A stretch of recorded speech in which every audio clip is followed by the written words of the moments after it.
Hello बच्चों, तो कैसे हो सब? बढ़िया, मस्त। बच्चों, आज जो हम लोग लेकर आए हैं आप लोग के लिए वो एवरेज स्पीड के ऊपर कुछ न्यूमेरिकल्स, जिसमें हम लोग एवरेज स्पीड के अलग अलग टाइप के न्यूमेरिकल्स को सीखेंगे, जानेंगे। आओ बातों को स्टार्ट करते हैं, सीखते हैं, जानते हैं। मैं शिवानंद त्रिपाठी और आपका प्यारा चैनल मेकर कॉन्सेप्ट क्लासेस। बच्चों, पहला क्वेश्चन जो है अपना थोड़ा देखेंगे। में कहता है बच्चों की एक कार है। समझते हैं क्वेश्चन को और इसके सॉल्यूशंस को भी समझेंगे। कहता है कि एक कार है जो ए से बी तक चलकर जाता है। किस स्पीड से भैया? तो v1 स्पीड से। और कमबैक किस स्पीड से होता है? तो v2 स्पीड से। कहता क्या है कि हमको क्या निकालना है? Average speed. तो क्वेश्चन है, एक कार है, देखेंगे इसके सॉल्यूशन को बच्चों ना, जल्दी जल्दी सीखेंगे कि एक कार है जो ए से लेकर कहां तक जाता है? बी तक जाता है। पहले स्पीड कितना था? v1 था। और लौटता किस स्पीड से है बच्चों? तो v2 स्पीड से लौटता है। अच्छा, कार यहां से यहां तक जब चलकर गया होगा तो कितना डिस्टेंस गया होगा? तो d डिस्टेंस गया होगा। बिल्कुल सही बात है। और लौटा कितने स्पीड से होगा? कि लौटा भी होगा तो कितना डिस्टेंस लौटा होगा? तो d डिस्टेंस ही लौटा होगा। ठीक है, हम लोग को एवरेज स्पीड निकालना है। एवरेज स्पीड होता क्या है? तो टोटल डिस्टेंस फॉर्मूला लिखेंगे। Total distance upon total time taken. Total time taken भैया, तो टोटल डिस्टेंस कितना हुआ होगा? तो जाने में d डिस्टेंस लगा होगा और आने में कितना डिस्टेंस? d डिस्टेंस लगा होगा। तो d प्लस d डिस्टेंस लगा होगा, डिवाइडेड बाई कितना समय लगा होगा? तो समय निकालते हैं बच्चों। तो स्पीड बराबर क्या होता है? तो स्पीड बराबर होता है सर डिस्टेंस बाय टाइम। तो जाने का जो स्पीड है वो डिस्टेंस d लगा होगा और टाइम हम t1 मान लेते हैं। तो t1 इक्वल टू क्या होगा? d by v1। और इसी तरह t2 इक्वल टू क्या होगा? d by v2। यहीं पे ये दोनों समय को क्या, जाने वाला समय कितना लगा? t1 समय। और आने वाला समय कितना लगा? t2 समय। तो t1 का जो वैल्यू है d बाई v1 और t2 का जो वैल्यू है d बाई v2, दोनों को हमने लिख दिया बच्चों। अब जैसे ही लिखा, अब मैं इनको काट दूंगा तो कितना हो जाएगा बच्चों? ऊपर में एक D cot D 2d divided by 1 by, इसका एलसीएम ले लेते हैं तो क्या हो जाएगा? v1 into v2। ये ऊपर गया v1 प्लस v2, ये डिवाइड में ऊपर जाएगा तो मल्टीप्लाई में। तो 2v1 v2 divided by v1 plus v2। हमारा क्या निकल कर आ गया? Average speed. तो ये एक न्यूमेरिकल हुआ। इसके ऊपर एक और न्यूमेरिकल देते हैं। दूसरा न्यूमेरिकल किस ढंग से पूछता है बच्चों? जल्दी से लिखेंगे।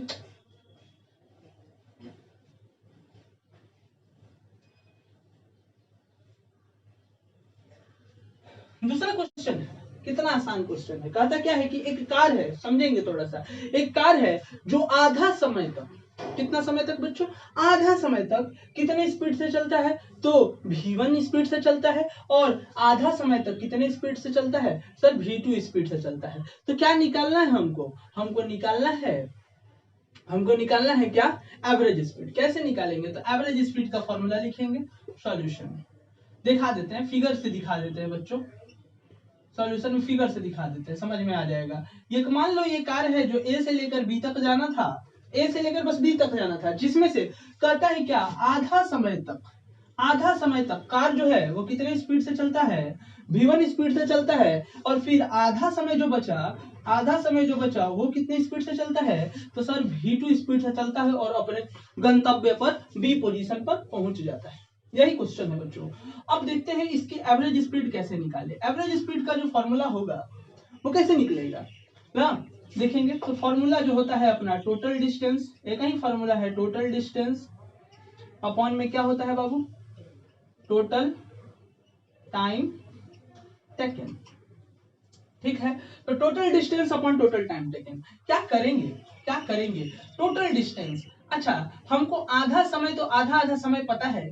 आधा समय में v1 जाता है, आधा समय में कितना जाता है? v2 स्पीड से जाता है गाड़ी। अब हमको आधा समय में मान लेते हैं कि जो गाड़ी जो है वो d1 दूरी चलकर गया होगा। आधा समय में कितना दूरी चल के गया होगा? तो सर मान लेते हैं d1 दूरी चल के गया होगा। तो d1 इक्वल टू क्या होगा? v1 इंटू t बाई 2 हो जाएगा। इसी तरह d2 इक्वल टू क्या होगा?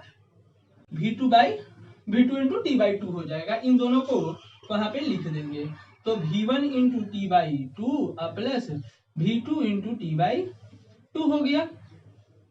T by two divided by total समय कितना होगा, टी प्लस टी हो जाएगा। टोटल समय अपना निकल गया बच्चों। अब इन दोनों को क्या कर देंगे, जोड़ दिए। अब टी से टी कट गया, तो v1 इंटू टी कॉमन ले लेते हैं, यहाँ पे टी बाई टू को कॉमन ले लेते हैं, हो जाएगा v1 plus v2 divided by T. ये टी से ये टी कट गया बच्चों, तो क्या बचेगा, v1 plus v2 divided by two. हमारा क्या निकल गया, एवरेज स्पीड निकल गया। कितना आसान क्वेश्चन था, ठीक है। इसी प्रकार से एक नेक्स्ट क्वेश्चन भी पूछा जाता है जो हम देने जा रहे हैं। बहुत ही आसान क्वेश्चन आते हैं इस पे, एवरेज स्पीड पे, क्योंकि अगर ये प्रीवियस लेक्चर में ही बताते तो वीडियो ज्यादा लेंथी हो जाता, वीडियो ज्यादा बड़ा हो जाता है, समझ में नहीं आता। इसलिए हमने वीडियो को क्या कर दिया, दो अलग अलग भागों में बच्चों बांट दिया, जिसमें समझने में भी मजा आएगा। नेक्स्ट क्वेश्चन है कि एक ये अपना क्वेश्चन है बच्चों, ठीक है। अब इस क्वेश्चन का सॉल्यूशन समझने का कोशिश करते हैं। क्वेश्चन का सॉल्यूशन क्या है बच्चों, देखेंगे कि एक कार है जो ए से लेकर कहां तक जाती है, बिल्कुल सही बात है सर, बी तक तो जाएगी, ठीक है। क्वेश्चन में नहीं दिया, ऐसे हम मान लेते हैं कि एक कार जो है ए से लेकर कहां तक जा रही है अपनी, सर बी तक जा रही है। जिसमें से कहता है कि जो आधा दूरी है बच्चों, आधा डी बाई टू दूरी जो है, डी बाई टू दूरी जो है वह कितने स्पीड से चलती है, सर v1 स्पीड से चलती है। अब जो आधा दूरी जो डी बाई टू दूरी बची हुई है, जो डी बाई टू दूरी जो बची हुई है, उसमें कहता है क्वेश्चन कि उसमें आधा टाइम तक टी बाई टू टाइम तक वह v2 स्पीड से चलता है, और आधा टाइम तक टी बाई टू जो आधा जो समय बच गया रेस्ट हाफ टाइम, उसमें जो है वह गाड़ी जो है वो कितने स्पीड से चलती है, v3 स्पीड से चलती है। तो कहता है एवरेज स्पीड निकाल के दिखाइए। कितना आसान क्वेश्चन है, तो इसको हम लोग समझने का कोशिश करते हैं। मैं क्वेश्चन को मिटा रहा हूं बच्चों, सॉल्यूशन देखने का कोशिश करेंगे। तो जो आधा दूरी जो चल के गया है जो गाड़ी, वो कुछ ना कुछ समय लिया होगा बच्चों। तो कितना समय लिया होगा, तो मान लेते हैं वो t1 समय लिया होगा। वो कितना समय लिया होगा, आधा जो दूरी गाड़ी चल के गया है, पहले फिर से समझने की कोशिश करेंगे। जो आधा जो गाड़ी चल कर गया है ए से लेकर बी तक में, आधा जो गाड़ी चल कर गया है हमारा, वह v1 स्पीड से, तो यहां से यहां तक जाने में कुछ ना कुछ समय लिया होगा ना। वो कितना समय लिया, तो वो समय लिया sir d by two into v1। अब वो कैसे, वही डिस्टेंस वाला speed equal to distance by time वाले फॉर्मूला।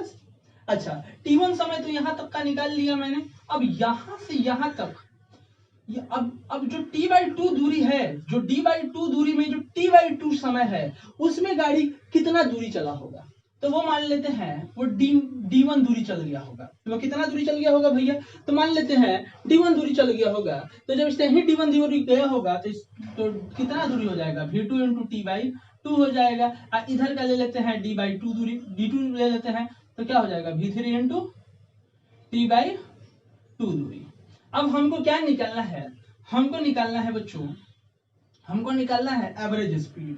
तो एवरेज स्पीड कैसे निकलेगा, टोटल डिस्टेंस, हमको फॉर्मूला एक ही पता है कि टोटल डिस्टेंस अपॉन में क्या होता है सर, टोटल टाइम टेकन। बहुत सुंदर बात है। अच्छा, टोटल डिस्टेंस कितना चला है, तो टोटल डिस्टेंस सर वो गया है डी दूरी। कितना दूरी गया है सर, डी दूरी गया है, लेकिन वो चलने का जो प्रक्रिया है वो कैसे गया है, तो सर डी दूरी तो चल गया है टोटल डिस्टेंस, ठीक है। अच्छा, ये दोनों जो समय है जरा ध्यान से देखेंगे बच्चों, ये दोनों डिस्टेंस को हम जोड़ देते हैं। ये दोनों डिस्टेंस को हम जोड़ देंगे तो d1 प्लस d2 जो होगा, ये हो जाएगा v2 plus v3 into T by two हो जाएगा। और बच्चों इसी एक चीज देखेंगे तो जरा ध्यान से हमको समझ में आएगा, इसी वाले दूरी को ना हम लोग d बाई टू दूरी कहे हैं, बिल्कुल सही बात है। तो इसी को हम लोग क्या ले लेते हैं, d बाई टू ले लेते हैं, v2 plus v3 into T by two, और यहां से ये कट गया। तो t का जो समय निकला, जो वो रेस्ट हाफ जो टाइम का जो समय निकला, वो कितना निकला, d बटा में v2 प्लस v3। अब टोटल डिस्टेंस, अब यही वाले चीजों को हम लोग को पुट करना है।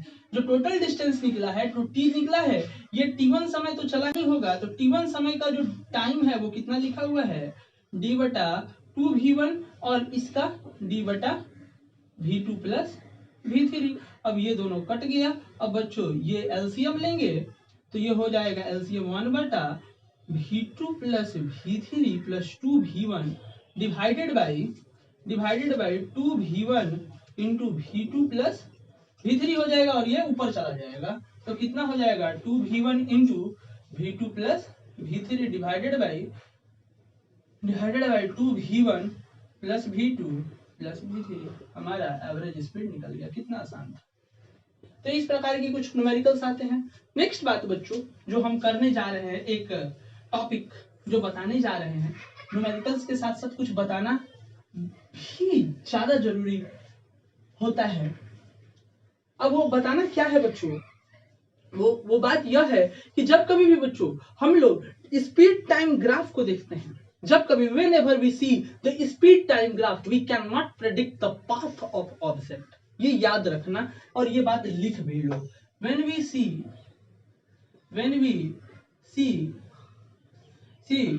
the graph of speed time graph,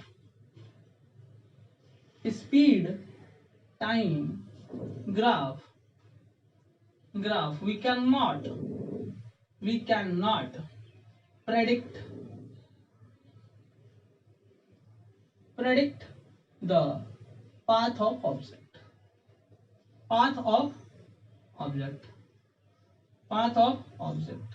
बहुत ही बढ़िया बात बोला है। बोलता क्या है कि स्पीड टाइम ग्राफ को देखकर हम लोग कभी भी बच्चों पाथ का प्रेडिक्शन नहीं लगा सकते हैं। जैसे कि हम लोग डिस्टेंस कवर्ड में भी सीखे थे कि डिस्टेंस कवर्ड टाइम ग्राफ को देखकर हम लोग कभी भी पाथ का प्रेडिक्शन नहीं लगा सकते। अब इसी बात पर किस प्रकार से क्वेश्चन पूछी जाती है एग्जामिनेशंस में, जरा हम लोग आज डिस्कस करेंगे। तो क्वेश्चन क्या है बच्चों, जरा देखो। ये है हमारा स्पीड और ये है बच्चों अपना टाइम। ये है हमारा सेमी सर्कल। क्या है, सेमी सर्कल है, ठीक है बच्चों। और ये मैक्सिमम हाइट जो है वो मान लेते हैं 2 मीटर पर सेकंड तक जाता है। कितना मीटर पर सेकंड तक जाता है, तो 2 मीटर पर सेकंड तक जाता है। और मैक्सिमम टाइम यहाँ पे जो है वो 4 सेकंड हम दे दिए हैं।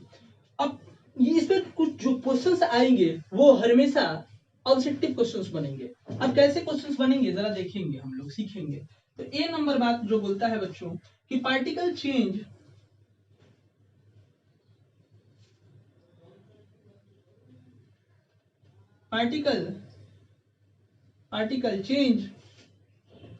change its direction of motion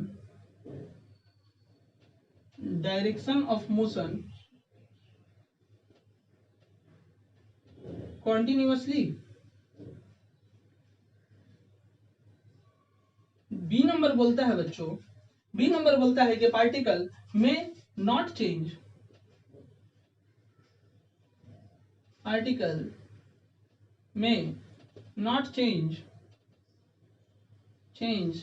its direction of motion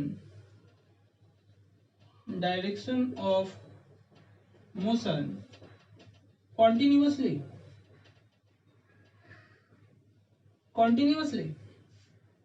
next number बोलता है,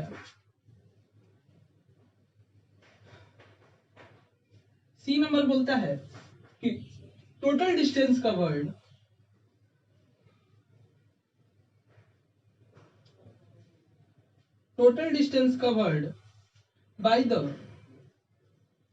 by the particle is 2 pi metre. और डी नंबर बोलता है बच्चों कि speed of the particle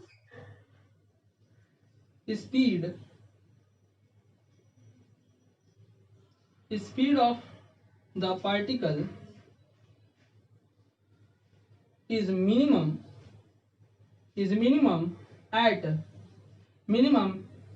at t equal to 2 second। t equal to 2 second, ऐसा मैंने question दिया। ये इस टाइप के न्यूमेरिकल्स आते हैं, इस टाइप के प्रॉब्लम्स आते हैं। अब बताओ बच्चों, हमने अभी क्या बोला कि स्पीड टाइम ग्राफ को देखकर हम लोग कभी भी पार्टिकल के पाथ का प्रेडिक्शन नहीं लगा सकते हैं। तो पहला नंबर ऑप्शन बोलता है कि पार्टिकल का जो दिशा है वह बार बार कॉन्टिन्यूअसली चेंज हो रहा है। नहीं, ये गलत बात है। हमने पहले ही बोल दिया है कि पाथ जब बता ही नहीं सकते तो कैसे देख के बता देंगे कि चेंज कर रहा है या अथवा नहीं कर रहा है। अब दूसरा बात बोल रहा है कि हाँ ये सही होगा, इसलिए होगा सही कि पार्टिकल में not change its direction of motion continuously. हाँ, मे नॉट, हो सकता है कि अपनी पाथ को चेंज न कर रहा हो। समझ में आया? तीसरा नंबर बात बोलता है कि पार्टिकल जो है अपना टोटल डिस्टेंस कवर्ड वो कितना किया है, 2 पाई मीटर किए हुए है। कैसे निकालेंगे? अब इसका एरिया निकाल लो। इस स्पीड टाइम ग्राफ का एरिया ही हमको क्या देगा बच्चों? स्पीड, याद रखेंगे बात, स्पीड टाइम ग्राफ का एरिया ही हमको क्या देता है? तो टोटल डिस्टेंस कवर्ड देता है। कैसे निकालेंगे? एरिया कैसे निकालेंगे? तो सेमी सर्कल का सर्कल का एरिया क्या होता है? तो सर पाई आर स्क्वायर होता है क्या? तो सर सेमी सर्कल है, तो सेमी सर्कल है तो आधा से भाग दे देंगे। अच्छा बच्चों, आधा से जैसे ही भाग देंगे, इसकी रेडियस कितनी होगी? तो इसकी सर रेडियस जो होगी वो 2 ही होगी। तो रेडियस जो सेमी सर्कल का होगा वो पाई इंटू टू हो जाएगा, डिवाइडेड बाई 2 कटा, तो 2 पाई डिस्टेंस को मापते हैं मीटर में, मतलब सी नंबर सही है। अच्छा, दूसरा नंबर बोलता है कि स्पीड जो है पार्टिकल का वह मिनिमम है t equal to 2 second. Minimum दिखाई दे रहा है कि मैक्सिमम है? मैक्सिमम है बच्चों ना, तो मतलब हमारा डी ऑप्शन गलत हो गया। तो यही हमारा इस टाइप के क्वेश्चन हमारे हमेशा पूछे जाते हैं बच्चों, एवरेज स्पीड के ऊपर ना। अगले वीडियो में मिलते हैं, तब तक के लिए धन्यवाद।